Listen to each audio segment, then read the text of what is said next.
Kreator. Sino nga ba sila?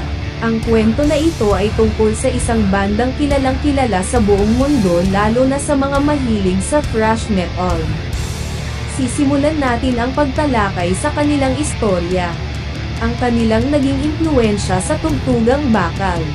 Ngunit bago tayo magsimula, iniimbitahan namin kayo na suportahan ang Dethrone Records YouTube channel sa pamamagitan ng pag-subscribe at pagbigay ng inyong mga reaksyon at komento at pag-share nitong video sa inyong mga tropa. Ang Kreator ay nabuo noong 1982 sa Essen, Germany ng mga kabataang sina Mil Petrozza, Jürgen Venteryle at Rob Fioret sa pangalan na Tormentor. Sa panahon na iyon, ang tugtugang bakal ay naging mas mabigat at mas mabilis at dahil dito nagbunga ang pangalan nila na Kreator. Sa debut album nilang Endless Pain noong 1985, narinig ang galit na enerhiya na tila humahamon sa lahat ng limitasyon ng musika. Marahil hindi nila alam pero dito nagsimula ang revolusyon sa German thrash metal. Noong 1986, inilabas nila ang kanilang pangalawang album na Pleasure to Kill, isang obra maestra na ubod ng bangis at walang katapusang karahasan. Lahat ng kanta dito ay malupit at wala ni isang tapon. Ang album na ito ang naglagay sa Kreator bilang isa sa mga pangunahing haligi ng thrash metal at ito rin ang nagtulak sa evolution ng death metal at black metal. Taong 1987, inilabas nila ang ikatlo nilang album na Terrible Certainty. Sa album na ito nila naipakita ang sopistikadong pagsusulat.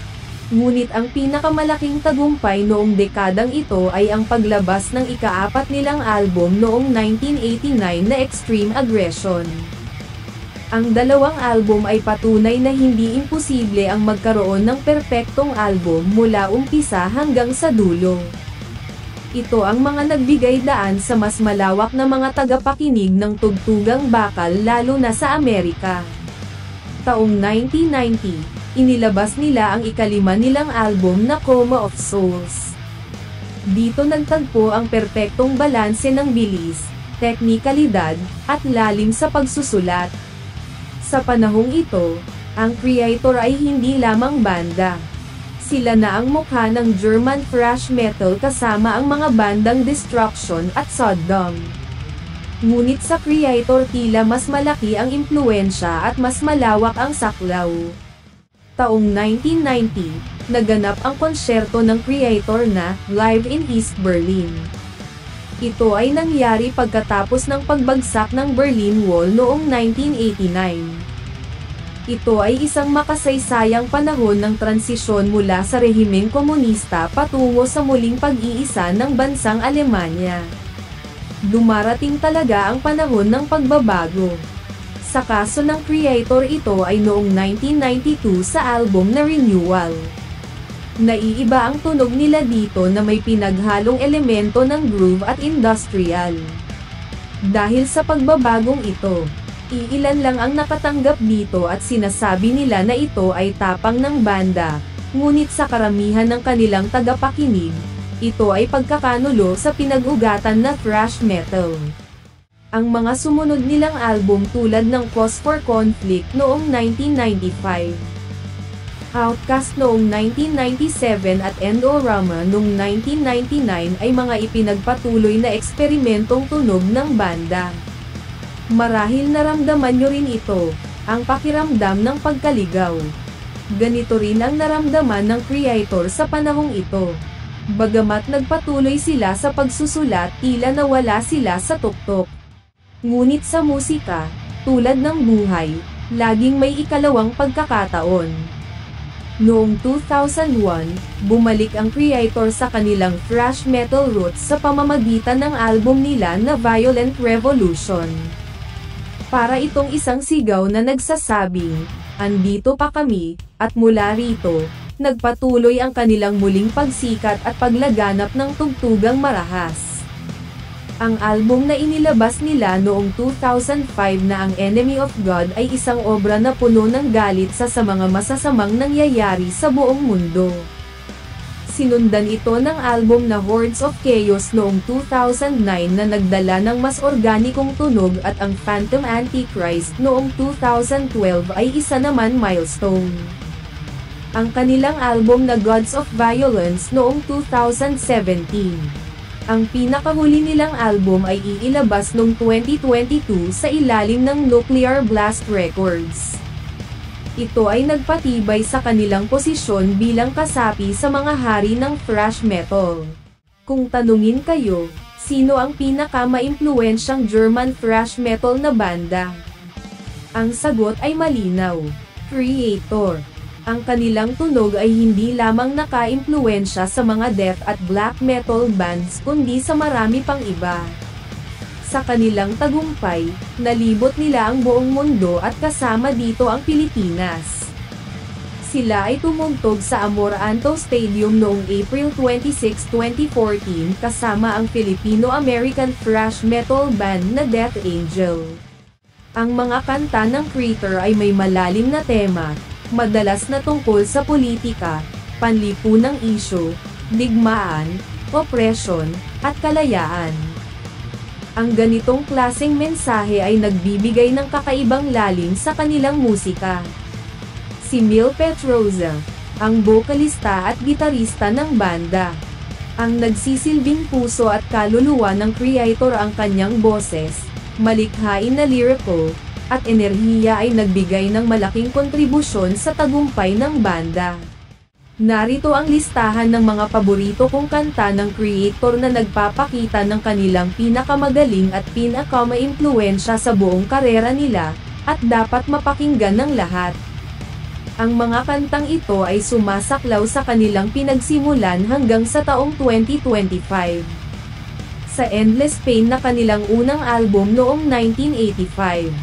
Ang mga paboritong kanta dito ay Total Death, Tormentor, Storm of the Beast at Flag of Hate. Sa kanilang ikalawang album na Pleasure to Kill noong 1986. Ang mga paboritong kanta dito ay Lahat. Isa ito sa mga pambihirang albums na walang tapon ni isang kanta mula umpisa hanggang sa dulo. Terrible Certainty. Ang ikatatlong album nila noong 1987. Isa din ito sa mga albums nila na dapat pakinggan mula sa unang kanta hanggang sa huling kanta sa pinakatodong lakas ng volume. Taong 1989. Inilabas nila ang ikaapat nilang album na Extreme Aggression. Dito mas lalong nakilala ang banda sa buong mundo. Ang rekomendasyon dito ay pakinggan ito ng malakas at ibangga ang ulo mo sa pader. Taong 1990. Inilabas nila ang ikalima nilang album na Coma of Souls. Kasama nila sa band lineup ang gitarista na si Frank Blackfire mula sa bandang Sodom. Ito ang huling album ng banda na purong thrash metal bago sila mag-eksperimento sa pagdating ng dekada 90s. Sa pagpasok ng bagong dekada, inilabas nila ang ika-6 nilang album na Renewal. Ang mga recommended na kanta dito ay Renewal, Karmic Wheel and Europe After the Rain. Ito ang magiging huling album nila sa ilalim ng Noise Records na kanilang nakasama mula pa sa unang album noong 1985. Taong 1995 sa buwan ng Hulyo. Inilabas nila ang ika-7 album na Cause for Conflict. Ang mga recommended na kanta dito ay Lost, Bomb Thread at Men Without God. Sa album na Outcast noong 1997. Ang mga maayos na kanta ay Outcast, Black Sunrise at ang paborito na Phobia. Ang huli nilang album sa dekada 90s na Endorama. Ang mga recommended na kanta ay Endorama, Golden Age at Shadowland. Sa pagdating ng bagong dekada, inilabas nila ang ika-10 nilang album na Violent Revolution. Ito ang unang album na kasama nila ang record label na Steamhammer. Ang mga paboritong kanta ay Violent Revolution, Servant in Heaven at Reconquering the Throne. Taong 2005, inilabas nila ang ika-11 nilang album na Enemy of God. Ang mga paboritong kanta dito ay Impossible Brutality, Suicide Terrorist at Enemy of God. Hordes of Chaos, ang ika-12 nilang album. Ang mga recommended na kanta ay Amok Run, Workers at Hordes of Chaos. Ito ang magiging pangatlo at huling album sa ilalim ng record label na Steamhammer. Taong 2012, inilabas nila ang ika-13 nilang album na Phantom Antichrist sa ilalim ng Nuclear Blast Records. Ang mga paboritong kanta dito ay Phantom Antichrist, Death to the World, Flood into Fire at Civilization Collapse. Sa ika-14 nilang album na Gods of Violence na inilabas noong 2017, ang mga recommended na kanta ay Hail to the Hordes, Satan is Real at Gods of Violence. Taong 2022 sa ilalim pa din ng Nuclear Blast Records, inilabas ang album na Hate Over Owls. Ang mga recommended na kanta ay Hate Over Owls, Dying Planet at Strongest of the Strong. Dito nagtatapos ang kwento ng Kreator. Sila ay hindi lamang isang banda, sila ay isang pandaigdigang puwersa. Mula sa kanilang musika, natutunan natin ang lakas ng rebellion, ang galit laban sa kawalan ng hustisya, at ang tapang na harapin ang pagbabago. Kung ikaw ay nais madagdagan ang iyong kaalaman sa thrash metal, isa ito sa mga importanteng banda na dapat mo pakinggan mula sa kanilang unang album hanggang sa pinakabago.